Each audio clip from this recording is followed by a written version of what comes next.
الحمد لله نحمده ونستعينه ونستغفره ونعوذ بالله من شرور أنفسنا ومن سيئات أعمالنا من يهده الله فلا مضل له ومن يضلل فلا هادي له وأشهد أن لا إله إلا الله وحده لا شريك له وأشهد أن محمدًا عبده ورسوله أما بعد فإن خير الحديث كتاب الله وخير الهدي هدي محمد صلى الله عليه وسلم وشر الأمور محدثاتها وكل محدثة بدعة وكل بدعة ضلالة وكل ضلالة في النار. أعوذ بالله من الشيطان الرجيم. بسم الله الرحمن الرحيم. للرجال نصيب مما ترك الوالدان والأقربون وللنساء نصيب مما ترك الوالدان والأقربون مما قل منه أو كثر نصيبا مفروضا.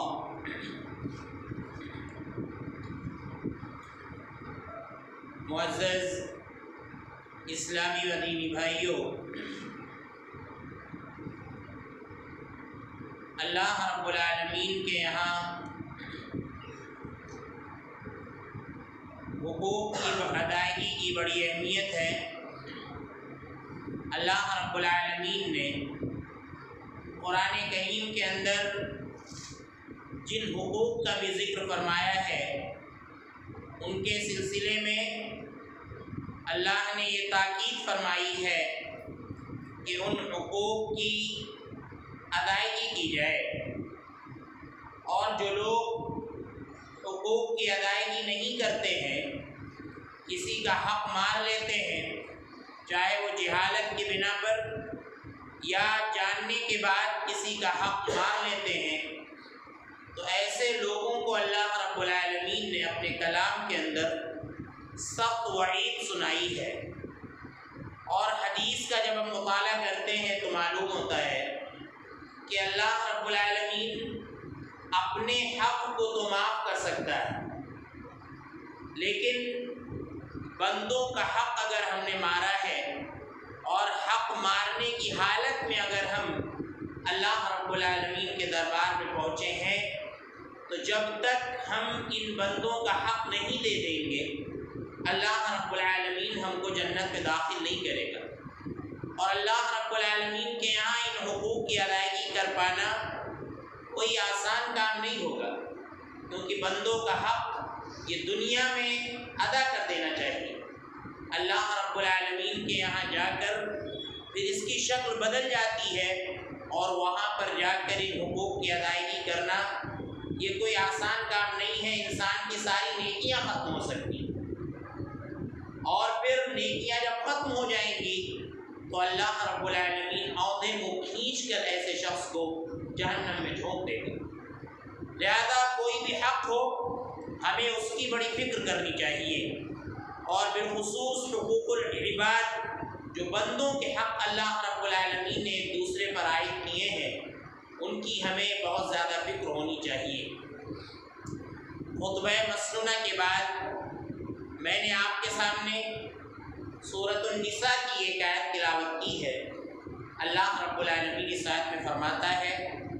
للرجال نصیب مما ترک الوالدان والاقربون، کہ آدمیوں کے لیے حصہ مقرر ہے اس وراثت میں جو اس کے والدین یا قریبی لوگ چھوڑ کر جاتے ہیں. مردوں کا حق اس میں مقرر ہے، یعنی ورثے میں مردوں کو بھی حق ملے گا. اللہ نے آگے فرمایا وَلِلنِّسَاءِ نَصِيبٌ مِّمَّا تَرَكَ الْوَالِدَانِ وَالْأَقْرَبُونَ مِمَّا قَلَّ مِنْهُ أَوْ كَثُرَ، اور عورتوں کو بھی حق ملے گا جو ان کے والدین ورثہ چھوڑ کر جا رہے ہیں، جو وراثت ان کے والدین چھوڑ کر جا رہے ہیں، اور جو دوسرے قریبی لوگ وراثت چھوڑ کر جا رہے ہیں. اللہ رب العالمین فرماتا ہے کہ اس میں عورتوں کا بھی حق ہے. مما قل منہ او کثر، وہ جو طریقہ ہے چھوڑا ہوا مال ہے، چاہے کم ہو چاہے زیادہ ہو، اس میں عورتوں کا اگر حصہ مقرر کیا ہے اللہ نے تو عورتوں کو بھی حصہ ملے گا، اور اللہ رب العالمین فرماتا ہے کہ اس میں مردوں کو بھی حصہ ملے گا۔ ہم یہ نہیں کہہ سکتے کہ عورت کا حق مقرر ہے، بہن کا حق مقرر ہے یا بیٹی کا حق مقرر ہے تو ہم بہن کو حق نہ دیں، بیٹی کو حق نہ دیں، اور اسی طرح سے شوہر کی بیوی کو حق نہ دیں۔ یہ ہم اپنی طرف سے کوئی فیصلہ نہیں کر سکتے ہیں۔ اللہ رب العالمین آیت کے آخر میں فرماتا ہے کہ نصیبا مفروضا، یہ سب فرض کیے گئے ہیں حصے، یہ سارے حصے اللہ رب العالمین کی طرف سے مقرر کیے گئے ہیں۔ تو اس آیت کی روشنی میں میں آپ کے سامنے آج کے خطبے میں اسلام کا جو نظام وراثت ہے اس کی جو اہم ابتدائی باتیں ہیں وہ باتیں میں آپ کے سامنے رکھنا چاہتا ہوں۔ یہ ایسا موضوع ہے کہ جس پر بہت کم بولا جاتا ہے اور حق تلفیاں بہت زیادہ ہو رہی ہیں، اور وراثت کا معاملہ تو یہ ہے، آپ دیکھ لیجئے کہ باپ دادا پردادا کی وراثتیں تقسیم نہیں ہوئی، اور جس کی وجہ سے آج جو ہے خاندان کا شیرازہ منتشر ہو گیا ہے، اور بعض لوگ اس کو بڑا اچھا گردانتے ہیں۔ پرانی سوچ کے لوگ جو ہیں ان کا یہ کہنا ہوتا ہے کہ سب لوگ ایک میں رہیں، ایک ساتھ رہیں، حصہ نہ بٹے، اس طرح کی فکر لوگوں کی ہوتی ہے۔ حالانکہ یہ فکر کوئی اچھی فکر نہیں، یہ فکر غیر اسلامی ہے۔ آپس میں رہنا، اتحاد کا ہونا، محبت کا ہونا یہ الگ بات ہے، یہ تو ہونی چاہیے، لیکن اگر اس کو لے کر یہ کہے کہ حصہ بٹنا یہ غلط ہے، دو بھائی آپس میں بٹ جائیں گے یا بہن بھائی آپس میں بٹ جائیں گے تو یہ بالکل غلط ہے۔ مورث کی موت ہو گئی، یعنی باپ کی اگر موت ہو گئی تو اس کے بعد جب تک وہ زندہ ہے وراثت تقسیم نہیں ہو سکتی، اور اس کا انتقال ہو گیا، اب وراثت ضروری طور پر تقسیم ہو جانی چاہیے۔ جس طرح سے اللہ رب العالمین نے بانٹا ہے اس طرح سے وہ حصہ بہن کو کتنا ملے گا، اور اسی طرح سے بھائیوں کو کتنا ملے گا، وہ حصہ پورا تقسیم ہو جانا چاہیے۔ بھلے ہی آپ ایک میں رہیں لیکن حصہ بٹ جانا چاہیے۔ حصہ نہ بٹنے کا نقصان یہ ہوتا ہے کہ آپ نے حصہ نہیں بانٹا، اب آپ کے بچے ہو گئے، پھر ان کے بچے ہو گئے، اس طرح سے پتہ چلا کہ کئی نسلوں کی وراثت نہیں بٹی۔ اب نوبت یہ آ گئی کہ وراثت بانٹنا انتہائی مشکل ہو گیا، کیونکہ پچھلی وراثتیں بٹی ہی نہیں، تو اب جو ہے کیسی وراثت بانٹی جائے، جو مر کر چلے گئے ان کو کیسے دیا جائے۔ اسی لیے ہماری شریعت نے کہا ہے کہ جب مورث کا انتقال ہو جائے تو اس کے بعد جو حصہ اللہ رب العالمین نے جس طرح سے مقرر کیا اس طرح سے وراثت بانٹ دینی چاہیے۔ اور میں آج کے خطبے میں آپ کے سامنے حصے نہیں بانٹوں گا، حصے بانٹنا یہ بڑا باریک کام ہے، اور اس کے لیے جو ہے آپ اگر ایسا کوئی مسئلہ ہے تو پھر بڑے عالم سے اگر آپ مجھ سے بھی پوچھیں گے تو میں بھی جو ہے فیصلہ کروں گا کہ کیسے حصہ بانٹا جائے گا، کیسے دیا جائے گا، وہ بات کی بات ہے، وہ اس طرح سے بانٹا جائے گا۔ اور پھر یہ بڑا اہم علم ہے، اس میں میتھمیٹکس کی بڑی سخت ضرورت ہوتی ہے، ریاضی اور حساب کی بڑی سخت ضرورت ہوتی ہے، اور مدارس میں باضابطہ ایک مضمون، ایک ٹاپک کی حیثیت سے علم الفرائض کے نام سے کتاب پڑھائی جاتی ہے، یہ سبجیکٹ پڑھایا جاتا ہے۔ لہذا تو اس کی جو اہم ابتدائی باتیں ہیں میں ان باتوں کو آپ کے سامنے پیش کرنا چاہتا ہوں۔ آپ دیکھیں علم وراثت کی یا وراثت کی ترکے کی کتنی اہمیت ہے کہ اللہ رب العالمین نے اس کا ذمہ دار اپنے نبی کو نہیں بنایا کہ نبی صلی اللہ علیہ وسلم سے کہا ہو کہ آپ یہ حصے بانٹ لیں، آپ سے نہیں کہا، اور نہ تو اللہ رب العالمین نے کسی فرشتے کو اس کا مکلف بنایا کہ وہ نبی صلی اللہ علیہ وسلم کو آ کر بتلائیں کہ اس طرح سے حصے بانٹے جائیں، پھر آپ لوگوں کے سامنے بیان کرتے، بلکہ اللہ رب العالمین نے قانون وراثت کی پوری ذمہ داری خود لی ہے۔ کس کو کتنا ملے گا اللہ رب العالمین نے قرآن کریم کی آیات میں تفصیل سے بیان فرما دیا۔ اللہ رب العالمین پہلی آیت میں فرماتا ہے، جو وراثت کی جو پہلی آیت ہے صفحے کے اوپر، یوصیکم اللہ فی اولادکم للذکر مثل حظ الانثیین، اللہ رب العالمین تمہاری اولادوں کے سلسلے میں تم کو یہ وصیت کرتا ہے کہ جتنا لڑکی کو مل رہا ہے اس کا 2 گنا لڑکے کو ملے۔ ایک نارمل سی تقسیم ہے بھائی بہنوں کے درمیان، ویسے اور بھی دیکھا جائے گا کہ اس کے کتنے کون لوگ ہیں، بھائی کتنے ہیں، بہنیں کتنے اور دیگر لوگ کتنے ہیں، یہ بانٹنے کے وقت مسئلہ آتا ہے۔ بہرحال اللہ رب العالمین نے لڑکے کا کتنا حق ہوگا، لڑکی کا کتنا حق ہوگا، اللہ رب العالمین نے خود بیان کیا۔ اس کے بعد ماں کا کتنا حق ہوگا، اللہ رب العالمین نے خود بیان کیا، اور بیوی کا کتنا حق ہوگا، اللہ رب العالمین نے یہ سارے مسائل خود بیان کیے۔ تو اس کی اہمیت کا اندازہ اس سے ہوتا ہے کہ اللہ رب العالمین نے سب کے حصے خود قرآن کریم کے اندر تقسیم کر کے بتلائے، اور اس کے بعد اللہ رب العالمین نے انہی آیات کے بیچ میں فرمایا فریضۃ من اللہ، یہ اللہ رب العالمین کی طرف سے حصہ فرض کیا گیا ہے، یعنی صاحب حق کو اس کا حق دینا ضروری ہے۔ اگر ہم نہیں دیتے ہیں تو گنہگار ہوں گے۔ اگر باپ کے مرنے کے بعد پوری وراثت بھائیوں میں تقسیم ہو جاتی ہے، بھائی بانٹ لیتے ہیں اور بہنوں کو حق نہیں دیتے ہیں، تو یہ بھائی جو ہے سب کے سب گنہگار۔ اور ابھی آگے ذکر آئے گا، ایک فارمولہ چلا ہے معافی والا کہ بہن نے تو معاف کر دیا، ایسے ہی لوگ جو ہے مہر کے بارے میں کہتے ہیں کہ بیوی نے معاف کر دیا۔ معاف واف کا کوئی سسٹم کوئی نظام نہیں ہے کہ معاف کر دیا، وہ معاف کرنا بھی نہیں چاہیے۔ ہم یہ نہیں کہتے کہ وہ معاف کر رہی ہے تو معافی نہیں ہوگی، ٹھیک ہے معاف ہو جائے گا، لیکن ایسی تاریخ میں کوئی مثال نہیں ملتی ہے کہ عورتوں نے اپنا حق وراثت معاف کیا ہو۔ صحیح سند سے کوئی ایسی حدیث نہیں ملتی ہے کہ عورتوں نے اپنا حق وراثت معاف کیا ہو۔ معاف کرنے کا کوئی فارمولہ، بلکہ 2 اور بہن کو چاہیے، بیوی کو چاہیے اور دوسری عورتوں کو چاہیے کہ وہ اپنا حق لے۔ اب یہ آپ سمجھ لیں یہ غیر اسلامی نظریہ ہے جو یہ کہا جاتا ہے کہ بیٹی تو پرایا دھن ہوتی ہے، یہ غیر اسلامی نظریہ۔ ہمارے یہاں شریعت کا نظریہ یہ ہے کہ باپ کے حق میں، باپ کے گھر میں اس بیٹی کا بھی حق ہے۔ شادی کے بعد اگر وہ بیٹی گھر آ رہی ہے اور باپ موجود نہیں ہے، باپ مر چکا ہے، تو یہ نہیں کہا جائے گا کہ بیٹی اپنے بھائیوں کے گھر میں آ رہی ہے، بلکہ اپنے گھر میں آ رہی ہے، وہ اس کے باپ کا گھر ہے اور اس میں اس کا حصہ ہے، اور یہ حصہ اللہ رب العالمین نے خود بیان فرمایا ہے۔ اور آیت کریمہ میں نے آپ کے سامنے پڑھی کہ باپ چاہے تھوڑا چھوڑے چاہے زیادہ چھوڑے، اس میں لڑکے کا بھی حق ہے اور اس کے ساتھ ساتھ لڑکی کا بھی حق ہے۔ تو یہ نہ کہا جائے کہ شادی کر دی اور اس کو دان دہیز بہت دے دیا تو وہ بیٹی کو رخصت کر دیا اور پھر ہم بری الذمہ ہو گئے، نہیں، اس کے بعد بھی جو ہے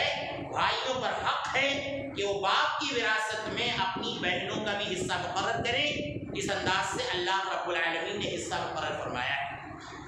آپ دیکھیں ان حصوں کو بیان کرنے کے بعد اللہ رب العالمین نے فرمایا تلک حدود اللہ، یہ جو حصے اللہ رب العالمین نے بیان کیے ہیں یہ سب اللہ کی حدیں، یہ اللہ کی حدیں۔ وَمَن يُطِعِ اللَّهَ وَرَسُولَهُ يُدْخِلْهُ جَنَّاتٍ تَجْرِي مِن تَحْتِهَا الْأَنْهَارُ خَالِدِينَ فِيهَا، اللہ نے فرمایا کہ جو ان حدوں کی پابندی کرے گا، ان حدوں میں جو اللہ کا کہنا مانے گا، اللہ کے رسول صلی اللہ علیہ وسلم کا کہنا مانے گا،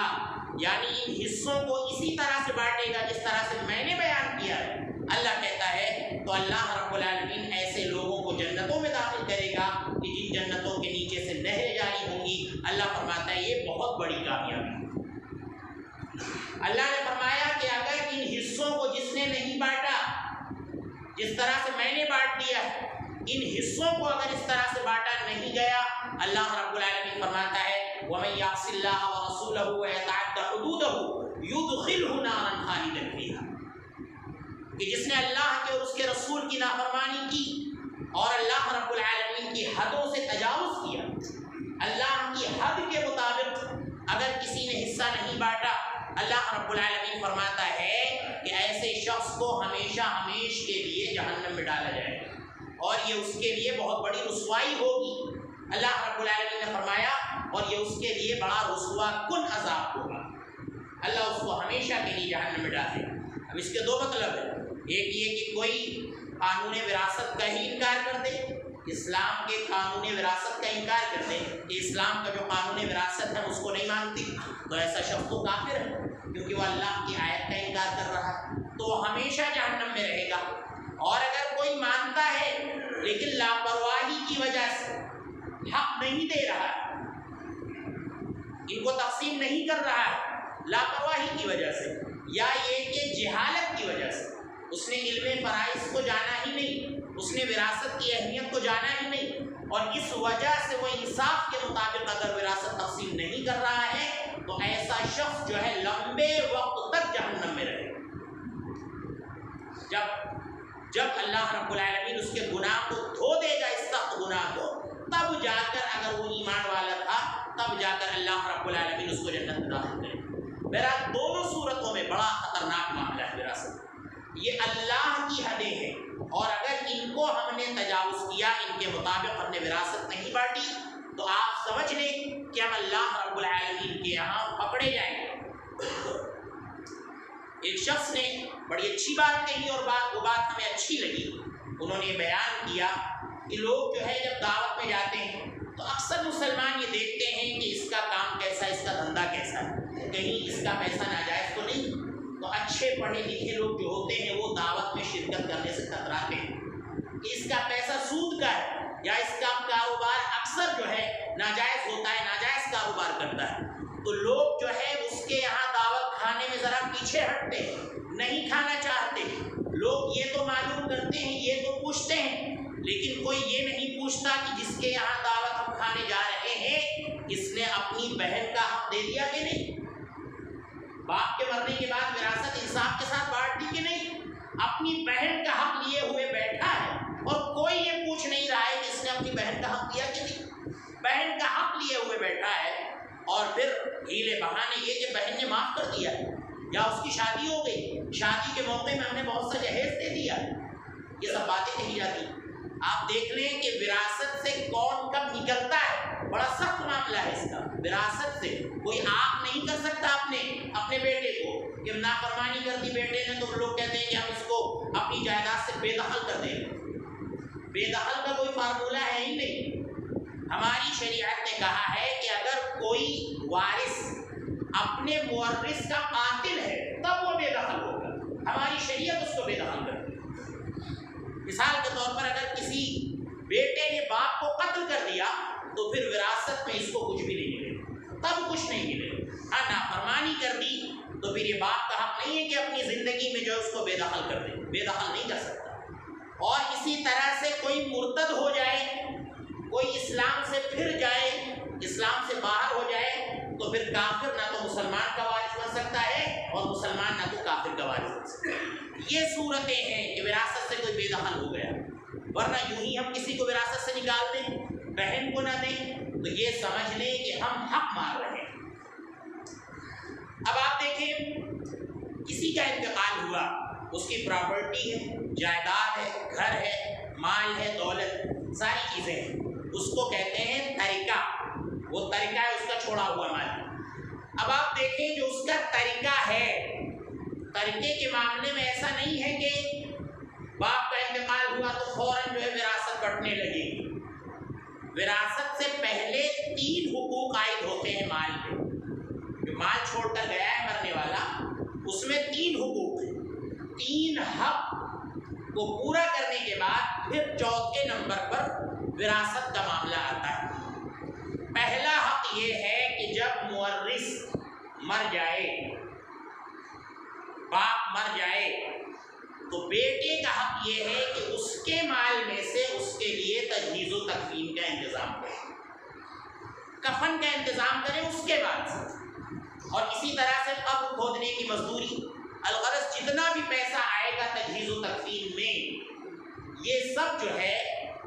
باپ کی جائیداد سے اور اس کی پراپرٹی سے اور اس کے پیسے سے دیا جائے گا۔ کیوں دیا جائے گا؟ ویسے تو بیٹا بھی کر سکتا ہے کوئی بیٹا، اور عام طور سے ہوتا ہی ایسا ہے، کہ کسی نے کر دیا، کسی بیٹے نے کفن کوئی لے آیا، مزدوری کسی اور نے دے دی، قبر کی اجرت کسی اور نے دے دی، عام طور سے لوگ ایسا کرتے ہیں۔ لیکن بہتر یہ ہے کہ میت کا جو چھوڑا ہوا اصل مال ہے اسی سے اس کی ادائیگی کی جائے۔ کیوں؟ کیونکہ زندگی میں جب وہ زندہ تھا تو کوئی اگر اس کو دیتا تھا کہ لو اس کو پہن لو، تو اس کی غیرت کی گوارا نہیں کرتی تھی کہ کسی کا دیا ہوا ہم استعمال کریں۔ وہ چاہتا تھا کہ ہم اپنے پیروں پر کھڑے ہیں تو ہم اپنی کمائی کھائیں، اپنا ہم استعمال کریں۔ لہذا جب وہ دنیا سے چلا گیا ہے تو مرنے کے بعد بھی ہمیں اس کی غیرت کا خیال کرنا چاہیے کہ اسی کے مال سے اس کی تجہیز و تکفین کا انتظام کیا جائے۔ تو یہ پہلا حق۔ آپ دیکھیں مصعب بن عمیر جب شہید ہوئے، صحابی فرماتے ہیں کہ ان کے پاس ایک چادر تھی، انہی کی چادر تھی۔ ہم لوگ جب ان کا سر ڈھکتے تو پیر کھل جاتا اور پیر ڈھکتے تو سر کھل جاتا، ایک چادر تھی۔ اب آپ دیکھیں کہ وہاں پر صحابہ کرام کے پاس چادروں کی کمی نہیں رہی ہوگی، کوئی اپنی چادر دے سکتا تھا، لیکن صحابہ کرام نے مصعب بن عمیر کی غیرت کا خیال کیا کہ یہ ایسے انسان تھے کہ جب اسلام نہیں لائے تھے تو اسلام لانے سے پہلے معاملہ یہ تھا کہ ایسی مشت یہ استعمال کرتے تھے کہ جس گلی سے گزر جاتے تھے پورا راستہ معطل ہو جاتا تھا اور لوگ جان جاتے تھے کہ اس راستے سے مصعب بن عمیر گزرے۔ اسلام لانے کے بعد بیچارے کنگال ہو گئے، مفلس ہو گئے۔ جب مرے تو صحیح سے ان کے پاس کفن نہیں تھا، ایک چادر تھی جو یہ اوڑھے ہوئے تھے، اتنی چھوٹی چادر تھی۔ لیکن صحابہ کرام نے یہ مناسب نہیں سمجھا کہ ہم ان کو اپنی چادر دے دیں اور ان کو کپڑا دیا جائے۔ کیوں؟ کیونکہ بڑے غیرت مند تھے۔ آخر میں اللہ کے نبی صلی اللہ علیہ وسلم نے فرمایا کہ چہرہ جو انسان کا ہوتا ہے یہ اشرف الاعضاء ہوتا ہے، چہرے کو ڈھک دو چادر سے اور پیر پر ازخر گھاس ڈال دو، پیر اس طرح سے کر دو۔ اس طرح سے مصعب بن عمیر کی تکفین ہوئی۔ تو پہلا حق یہ ہے کہ وراثت میں جو مال چھوڑا ہے مرنے والے نے اس کی تجہیز و تکفین کا اس سے انتظام کیا جائے۔ اس کے بعد آپ دیکھیں دوسرا حق یہ ہے کہ میت کے اوپر کوئی قرضہ تو نہیں تھا۔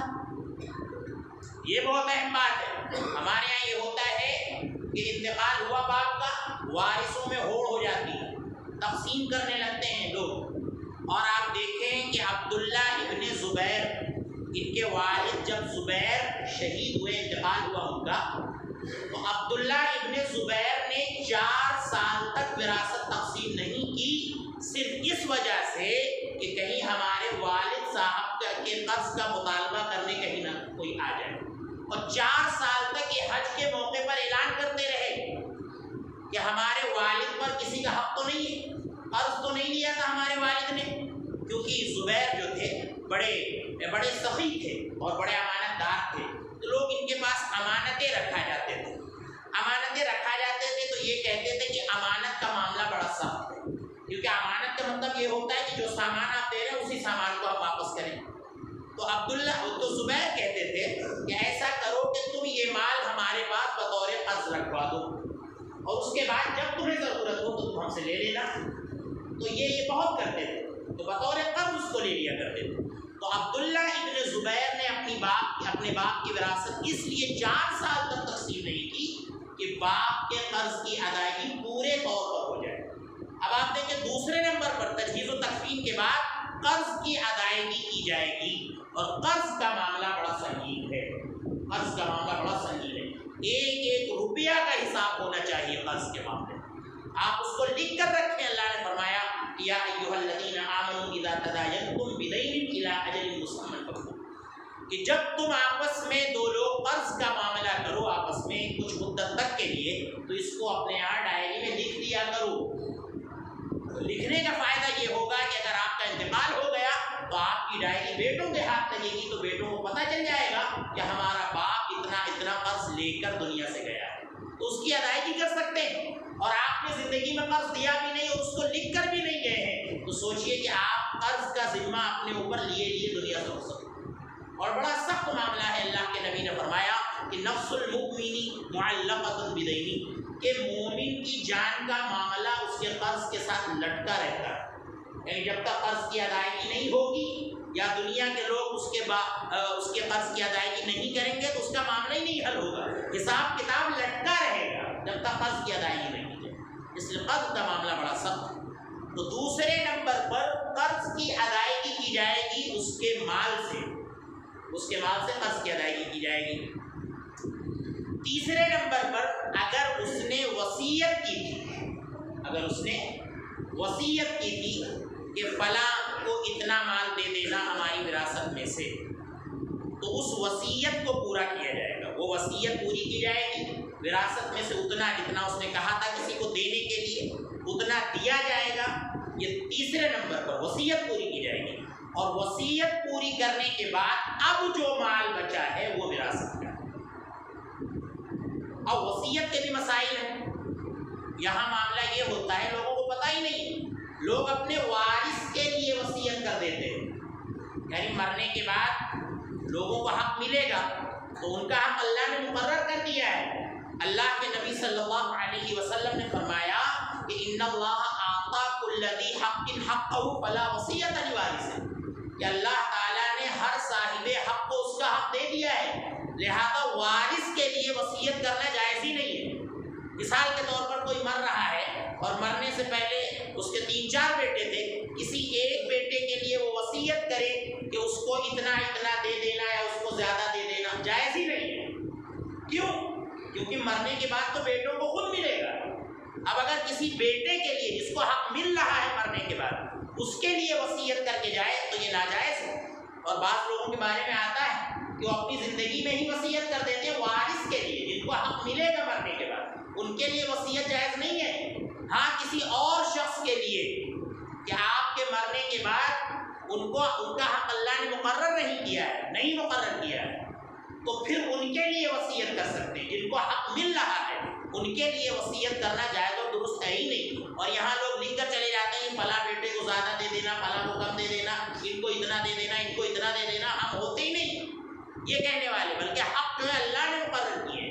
اور آپ کو اگر وصیت کرنی ہے تو آپ کسی اور کے لیے وصیت کریں، کسی کو آپ مسکین سمجھ رہے تھے، کسی کو غریب سمجھ رہے تھے اور اس کو آپ کی وراثت میں حق بھی نہ ملتا آپ کے مرنے کے بعد، تو آپ اس کے لیے کہہ سکتے ہیں کہ بھائی اتنا مال ہمارے ترکے میں سے پہلے اس کو دے دینا، اس کے بعد تم لوگ تقسیم کرو۔ تو یہ وصیت کا معاملہ ہے۔ اور وصیت بھی آپ دیکھیں تہائی مال سے زیادہ کی نہیں کر سکتے، جتنا مال ہے اس کا اگر وصیت کرنا چاہتا ہے تو تہائی مال سے زیادہ کی نہیں کر سکتے۔ ایک صحابی کا انتقال ہونے والا تھا اور بیچارے وہ سمجھ رہے تھے کہ اب ہم زندہ نہیں بچیں گے، تو اللہ کے نبی صلی اللہ علیہ وسلم کے پاس آئے اور کہنے لگے کہ اے نبی صلی اللہ علیہ وسلم، میرے پاس ایک ہی بیٹی ہے اور میں چاہتا ہوں کہ اپنا اکثر مال کسی اور کو دے دوں، کیونکہ بیٹی ہماری کیا کرے اتنا زیادہ مال لے کے، میں چاہتا ہوں کہ آدھے مال کی یا اس سے بھی زیادہ کی وصیت کروں۔ اللہ کے نبی صلی اللہ علیہ وسلم نے ان کو سمجھایا کہ نہیں، اگر تم وصیت کرتے ہو تو 1/3 کی کرو، تہائی حصے کی کرو وصیت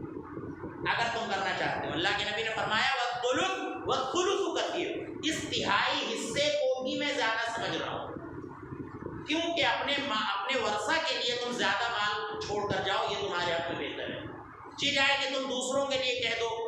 کہ ان کو ہمارے مال سے اتنا دے دینا، تو آپ جان لیں 1/3 سے زیادہ کسی کے لیے وصیت نہیں کی جا سکتی، اور وارث کے لیے وصیت نہیں کی جا سکتی، جیسا کہ میں نے آپ کو بتایا۔